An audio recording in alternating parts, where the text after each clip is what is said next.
লক্ষ্মীপুরের রামগঞ্জে আইয়নগর সরকারি প্রাথমিক বিদ্যালয়ের প্রধান শিক্ষক শেখ মোহাম্মদ সিদ্দিক উল্লাহর চাকুরি থেকে অবসর উপলক্ষে বিদায় সংবর্ধনা অনুষ্ঠিত হয়।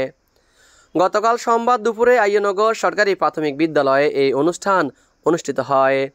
অনুষ্ঠান শেষে দরবেশপুর ইউনিয়ন যুবদল নেতা মোর্শেদ আলম পাঠানের বাড়িতে প্রীতিভোজে অংশগ্রহণ করেন সবাই। তারপর রামগঞ্জ উপজেলা বিএনপির সদস্য সচিব বিপি বাহারের হাতে ধানের শীষের প্রতীকীয় গিফট তুলে দেন ইউনিয়ন যুবদল নেতা মোর্শেদ আলম পাঠান ও তার স্ত্রী রুমা আলম। এই সময় উপস্থিত ছিলেন রামগঞ্জ উপজেলা বিএনপির সদস্য সচিব বিপি বাহার, লক্ষ্মীপুর জেলা যুবদলের যুগ্ম আহ্বায়ক টিপু সুলতান ভূঁইয়া, উপজেলা বিএনপির সদস্য মোহাম্মদ মনির হোসেন, মোহাম্মদ উল্লাহ মেম্বার, ইউনিয়ন বিএনপির সাবেক সভাপতি খোরশেদ আলম মাস্টার, সাবেক সাধারণ সম্পাদক স্বপন, ইউনিয়ন যুবদলের সভাপতি ইব্রাহিম, সাধারণ সম্পাদক শাহজাহান জাহিদ, ইউনিয়ন ছাত্রদলের সভাপতি মুর্তুজা সহ ইউনিয়ন বিএনপি, যুবদল, ছাত্রদল, স্বেচ্ছাসেবক দল সহ সকল সহযোগী অঙ্গ সংগঠনের অসংখ্য নেতাকর্মী।